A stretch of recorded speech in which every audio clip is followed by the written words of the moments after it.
Vous auriez peut-être pensé qu'après 7 livres et 8 films, on aurait fait le tour du monde magique d'Harry Potter. Eh bien non, à notre plus grand plaisir, on a eu droit à un nouveau chapitre de la seule bonne chose que J.K. Rowling est capable d'écrire. La nouvelle série de 5 films raconte les aventures de Norbert Dragono, le célèbre magizoologiste qui a écrit le manuel scolaire Vie et habitat des animaux fantastiques. Toutefois, même si vous êtes le plus grand des fans de la série, vous avez certainement manqué plusieurs détails du tournage qu'on a découverts. Alors procrastinez avec nous, on regarde 11 secrets et clins d'œil dans les animaux fantastiques. C'est la grosse mode ces temps-ci de ramener à la vie des vieux films et de faire des tonnes de clins d'œil aux fans afin de satisfaire leur niveau de nostalgie. Et bien que ça se passe 70 ans avant les aventures de Harry Potter, Animaux Fantastiques fait des tonnes de références à l'univers du sorcier à lunettes. En voici seulement une poignée. Vous voulez la saisir au vol?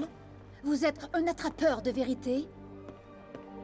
Je suis plutôt un poursuiveur. Le Quidditch est somme toute facile à comprendre. Il y a 3 poursuiveurs, 2 batteurs, un gardien, puis un attrapeur surtout. Ça c'est toi.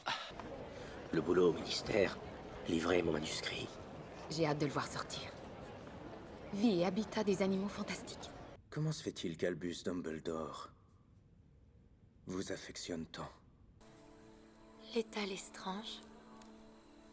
J'ai entendu parler de cette famille. Sirius Black, cousin de l'évadée Bellatrix Lestrange. Touche ce symbole et je le saurai, et je te rejoindrai. L3, elle forme les reliques de la mort. Notez également le foulard de Poufsouffle de Norbert et la grosse pensive où on peut explorer les souvenirs, comme celle de Dumbledore, quoique un petit peu plus mortelle. On est tellement habitué de nos jours à ce que tout soit en images de synthèse au cinéma qu'on n'apprécie plus quand les effets sont réalisés par trucage mécanique et non avec des ordinateurs. Alors on va faire un petit tour des choses qui vous ont peut-être échappé. Ça c'est réel, et ça... Ben oui, même ça! Et le gros décor ici, tout vrai. Vous rendez-vous compte? Vous aurez pu remplir la salle avec un logiciel qui génère des foules, mais non! 200 figurants et cascadeurs juste pour cette scène. Des fausses chaises et des câbles et plein de costumes d'époque. Même la grande affiche au fond est réelle. Ils l'ont peinturée à la main. Alors une petite pensée pour tous les artisans qui ont travaillé là-dessus. Quand on regarde les coulisses du tournage des Animaux Fantastiques, la première chose qui peut peut-être sauter aux yeux, c'est l'absence d'écran vert. À la place, on y trouve des écrans gris. C'est assez particulier. Les écrans verts et bleus sont toujours choisis parce qu'une fois en montage, c'est plus facile pour l'ordinateur de faire la différence entre l'arrière-plan et les personnages. Mais si les écrans sont gris et que l'avant-plan est assez gris, comment est-ce qu'ils font? Eh bien, on a appris qu'il s'agit d'une nouvelle technologie. Oui, en gros, les écrans apparaissent verts, mais seulement du point de vue de la caméra grâce à une lampe attachée à cette dernière. La lampe émet une lumière verte qui est directement reflétée dans la lentille. C'est beaucoup plus efficace qu'un écran vert classique qui peut faire toutes sortes de reflets partout, surtout dans les grands décors.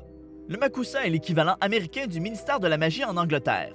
Sauf que plutôt que d'être enfoui sous terre, le Makusa se situe dans un immeuble un immeuble non-mage qui partage son espace physique avec le monde des sorciers. L'immeuble dans le film est la recréation du Woolworth Building, un des gratte-ciels les plus hauts de New York, qui avait attiré le regard de J.K. Rowling à cause d'un petit hibou sculpté dans son arche. Évidemment, pourquoi pensez-vous qu'il y a un hibou? Clairement à cause des sorciers. Quelle autre explication est-ce qu'il pourrait y avoir? Au ministère de la Magie à Londres, on retrouve au centre un grand monument pour démontrer l'unité au sein des sorciers, avec un sorcier, une sorcière, un centaure, un gobelin et un elfe de maison. Au Makusa, on retrouve une sculpture similaire, sauf que c'est un mémorial en hommage aux sorcières de Salem. C'est subtil, mais c'est un beau détail qui démontre l'importance que Rowling a apportée à l'histoire américaine.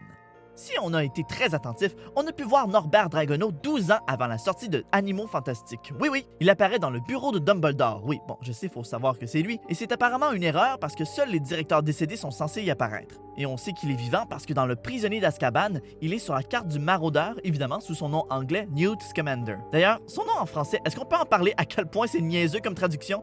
On est la seule langue qui a pris la peine de changer son nom au complet. Franchement. Quoique, j'avoue que Newt Scamander, ça sonne pas très bien dans une bouche francophone.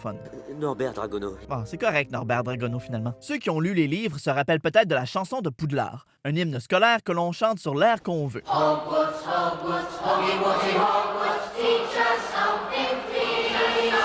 Ouais, la scène avait été supprimée, on comprend pourquoi, et apparemment qu'une deuxième tentative n'aide en rien. Alors que nos nouveaux amis sorciers se réunissent dans la valise de Norbert, les deux sœurs se mettent à parler de leur école de sorcellerie en Amérique. Ilvermorny, ce n'est que la meilleure école de sorcellerie au monde. Je crois que la meilleure école de sorcellerie au monde est Poudlard.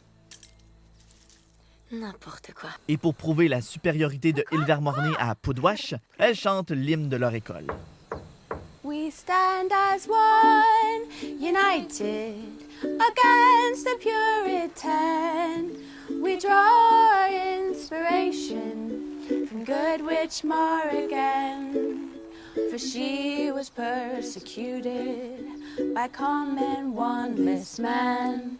So she fled from distant Ireland, and so our school began. Oh, Ilvermorny, Massachusetts, we choose it, we choose it. The wizard school supreme. Your castle walls, they kept us safe. Our days with you a dream. You taught us all our magic, and now one thing's quite clear. Where'er we roam, our one true home, our one and lone, is Ilvermorny, dear. Ouais, c'est cute, mais c'était pas nécessaire. Les relations entre moldus et sorciers sont très différentes en Amérique comparées à ce qui se passe en Europe. Et le film fait constamment référence à une série de nouvelles inédites publiées sur le site de Pottermore. Suite à un incident majeur qui a failli révéler le monde des sorciers aux moldus, la loi Rappaport fut créée pour interdire tout rapprochement entre sorciers et non-sorciers. Les lois sont strictes et sévères. C'est pour ça que Norbert se ramasse dans le trouble pour avoir oublié d'effacer la mémoire du non-mage. C'est pour ça aussi que Queenie est si excitée à l'idée de rencontrer un non-mage pour la première fois. Que vous êtes amusant. Je n'avais jamais parlé avec un hommage auparavant. C'est vrai? On peut faire toutes sortes de choses avec une baguette magique. Et dans Animaux fantastiques, on peut voir plusieurs sortilèges qu'on connaît déjà comme Petrificus totalus, Accio et Oubliette. Mais une nouvelle chose qu'on a pu découvrir, c'est se servir de sa baguette comme parapluie. Et on apprend dans les bonus du film que c'était une idée de Eddie Redmayne qui trouvait naturel de pointer sa baguette pour se protéger de l'eau. Le réalisateur a tellement aimé l'idée qu'ils l'ont intégrée. Le gobelin mafioso Narlac est le premier gobelin de la série à être en image de synthèse, alors qu'autrefois, ils étaient joués par des personnes de petite taille. David Yates a dit qu'il voulait pouvoir engager le bon acteur sans avoir la restriction de sa taille. Mais si on pourrait penser aux premiers abords qu'ils ont animé le personnage comme Dobby l'elfe de maison, c'est-à-dire de A à Z, on a été en fait surpris de voir que l'acteur Ron Perlman était présent sur le décor pour une performance en capture du mouvement. Pour la première fois, on a eu droit de voir plus en détail le personnage de Grindelwald, et attention, on va vous dire les punchs! Bon, on découvre à la fin que Percival Graves est en fait Grindelwald déguisé. Mais là, plein de questions ont fait surface. Est-ce que c'est une fausse identité? Est-ce qu'il l'a volé? Barbe de Merlin? Qu'est-ce qui se passe? Pourquoi c'est rendu Johnny Depp, là? Eh bien, en entrevue, le réalisateur David Yates a confirmé qu'il s'agissait tout simplement de Polynectar, tout comme Barty Croupton Jr. et Harry, Ron et Hermione dans la Chambre des Secrets. Il y a donc un vrai Graves quelque part. Je me demande si on va le revoir dans les prochains films. Et voilà, j'ai fini. Et vous, quels sont les détails qui vous ont accroché dans le film? Avez-vous appris des secrets de tournage qui vous ont surpris? Discutez en bas et n'hésitez pas à nous suggérer des films ou des franchises sur lesquelles on devrait se pencher. Maintenant, fermez les yeux, je vais vous lancer un sort pour que vous réécoutiez notre vidéo. Que voulez-vous? On a besoin de vues. Oubliette!